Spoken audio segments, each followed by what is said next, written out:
perlu saya saya jelaskan dan perlu saudara pahami bahwa ini kita bicara sejarah ya, bahwa terjadinya revolusi Prancis itu selain revolusi di bidang industri, kemudian revolusi di bidang politik, kemudian revolusi di bidang kekuasaan atau pembagian kekuasaan, kemudian revolusi penghapusan tentang strata sosial yang ada di masyarakat, juga terjadi perubahan-perubahan yang besar juga dalam sejarah hukum yang berkembang di Prancis, sehingga hukum-hukum di Prancis ini mulai dikodifikasikan atau dibuat kitab peraturan perundang-undangannya untuk lebih menyederhanakan dan untuk bisa diberlakukan bersama di seluruh wilayah negara Prancis. Jangan sampai negara Prancis itu menjadi negara-negara bagian, tapi menjadi negara kesatuan. Itulah tujuan dari adanya revolusi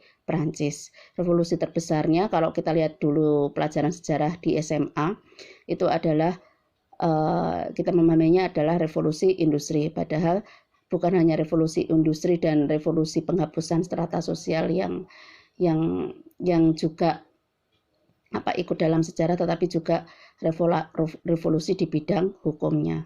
Nah, Prancis pada waktu itu juga pernah menduduki atau menjajah Belanda. Jadi negara Belanda itu dan negara Belgia yang pada masa itu masih menjadi satu kesatuan negeri Belanda, itu pernah juga menjadi jajahan atau diduduki oleh negara Prancis. Dan pendudukan ini berakhir pada tahun 1813.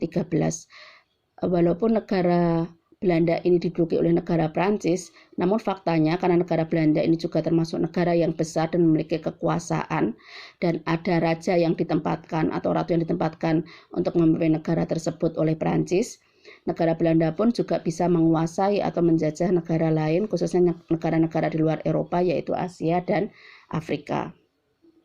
Nah, itu jajahan dari negara Belanda. Kalau jajahan negara Prancis itu juga sampai ke Amerika. Nah, perkembangannya karena negara Belanda ini adalah negara jajahan atau negara yang telah diduduki oleh Prancis atau di bawah kekuasaan Prancis, maka hukum kode Napoleon atau kode sivil Prancis ini juga diberlakukan di negara Belanda. Oh ya, saya ada salah informasi. Jadi